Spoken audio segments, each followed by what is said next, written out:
Soy el grupo y número de lista 34. Mi nombre es Luis David Reyes. Vengo a hacer un documental sobre la importancia de los seres vivos. Todos los seres vivos productores, consumidores y descomponedores son importantes para mantener el equilibrio ecológico. Por otra parte, muchos de ellos causan o transmiten enfermedades a las personas, así como también a las plantas y los animales que les sirven de alimento. Pero a pesar de esto, diversos seres vivos son utilizados por las personas en la cura de enfermedades. Desde un punto de vista físico y químico, los seres vivos comprenden a una combinación de distintos elementos y materias con un alto grado de complejidad, contando con comunicación entre cada una de sus moléculas y teniendo entre ellas una relación tal que permita contar con una cantidad de energía que les permite poder interactuar con el medio. Las funciones básicas que definen a un ser vivo están relacionadas a la alimentación. Pudiendo estos preparar su propio alimento, están los seres autótrofos, siendo los más conocidos como las especies vegetales, que realizan el proceso conocido como fotosíntesis, o también aquellos que dependen de otros organismos para alcanzar sus nutrientes, es decir, los heterótrofos, contando por un lado a los que solamente se alimentan de vegetales, como los herbívoros, como aquellos que se alimentan de otros seres vivos, como los carnívoros, mientras que están los que se alimentan de ambos, como los omnívoros. Además de esta función está la reproducción, que permite a una especie en particular la subsistencia y la trascendencia, para lo cual es necesario también otra de las actividades vitales de los seres vivos.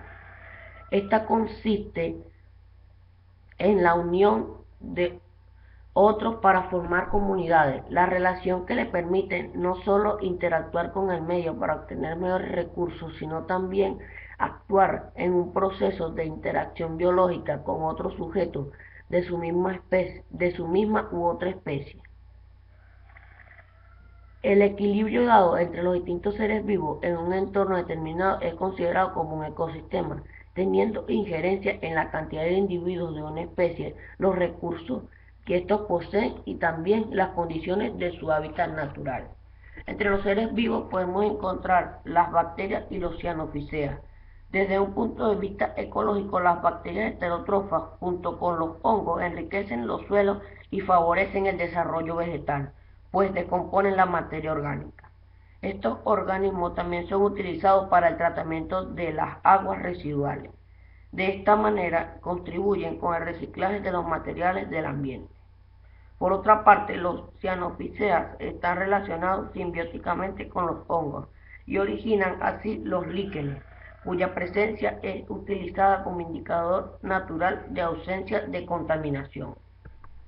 Las bacterias se encuentran prácticamente en cualquier parte, por lo que pueden alimentarse prácticamente de cualquier cosa. Lo bueno es que generalmente o casi siempre que las bacterias se alimentan resultan útiles para nuestra especie y para la naturaleza en general. La mayoría de las plantas son descomponedores naturales, por lo cual ayudan a reducir los residuos y a que el ciclo de la vida continúe funcionando normalmente. El mecanismo de reproducción habitual en bacterias es la bipartición. Mediante este mecanismo se obtienen dos células hijas con idéntica información en el ADN circular entre sí, y respecto a la célula madre y el contenido citoplasmático celular similar. Las células hijas son clones de la progenitora, por este sistema de reproducción se pueden originar una colonia de células con material idéntico. Sin embargo, esto no ocurre debido al alto índice de mutación que producen las bacterias. Otro de los seres vivos son las algas. Son importantes desde un punto de vista ecológico, pues son el primer eslabón en el ciclo de la vida acuática. De manera especial, aquellas que contribuyen el fitoplancton, que contribuye el principal alimento de los organismos heterótrofos. Además, contribuyen a la producción de oxígeno en el agua y en la atmósfera. Las algas, como todos los vegetales del planeta Tierra, son organismos autótrofos, por lo que su alimento es el agua y el CO2 medioambiental. que por medio de la fotosíntesis es fijado en la forma de carbohidratos que por medio del metabolismo propio del alga es transformado en tejido vegetal. La reproducción de las algas presentan una amplia variedad de ciclos reproductivos. En mayoría de ellos existen dos generalmente que alternan, una sexual y otra asexual. Estas tienen uno de dos juegos de cromosomas por célula, respectivamente. La reproducción asexual en las algas unicelulares suele ser por división simple, originándose en dos o más células. Si están provistas de flagelos, tienen movilidad y se las denomina zoosporas. Por el contrario, las que no poseen flagelos son inmóviles y se les conoce como planosporas. La reproducción asexual en las células pluricelulares puede producirse por fragmentación del talo o por formación de esporas que originan frecuentemente dentro de las células. Sin embargo, la mayoría de las algas también poseen algún tipo de reproducción sexual, en la que intervienen gametos. Existen tres patrones básicos del ciclo celular que varían según el momento en que se produce la meiosis. Entre los seres vivos encontramos también los hongos. Tienen una gran importancia para el ecosistema porque descomponen la materia orgánica y contribuyen así con el ciclo de la materia. Existen hongos que sirven de alimento, como por ejemplo el champiñón y las trufas. Otros, como las levaduras, se usan para preparar la masa de pan y torta, y en la producción de cerveza y vino. Incapaces de producir su propio alimento, todos los hongos toman sus elementos nutritivos de los cuerpos de otras plantas y animales, ya sean vivos o muertos. Miles de enfermedades de las plantas son causadas por hongos parásitos que atacan a los vegetales vivos.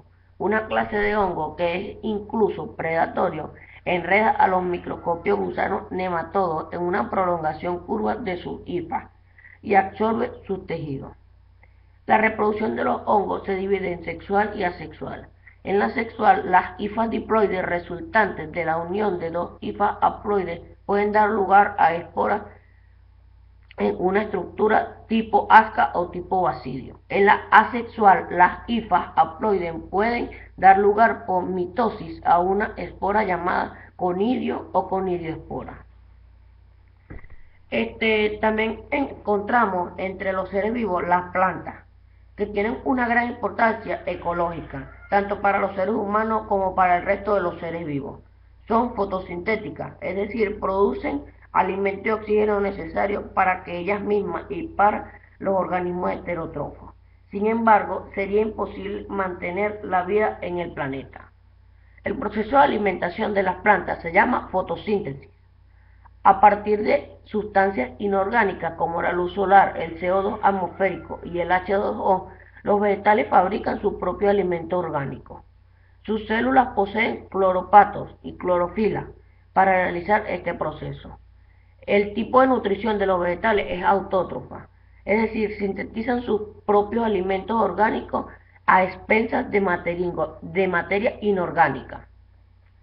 Las plantas se prolongan por dos vías, la sexual y la asexual. Cuando usted toma una estaca de una planta de rosa y la coloca en una raíz, está haciendo una reproducción asexual de la planta.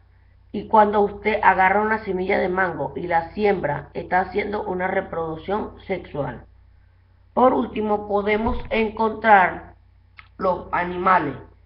Como todo organismo heterótrofo, son esenciales en el mantenimiento del equilibrio ecológico, ya que son los principales productores de dióxido de carbono, el cual es usado en la fotosíntesis. Además, son importantes para los seres humanos, en la elaboración de textiles, en el trabajo pesado, en la alimentación, y desde un punto de vista sanitario hay muchos animales que transmiten enfermedades, como el zancudo, el chipo, la mosca.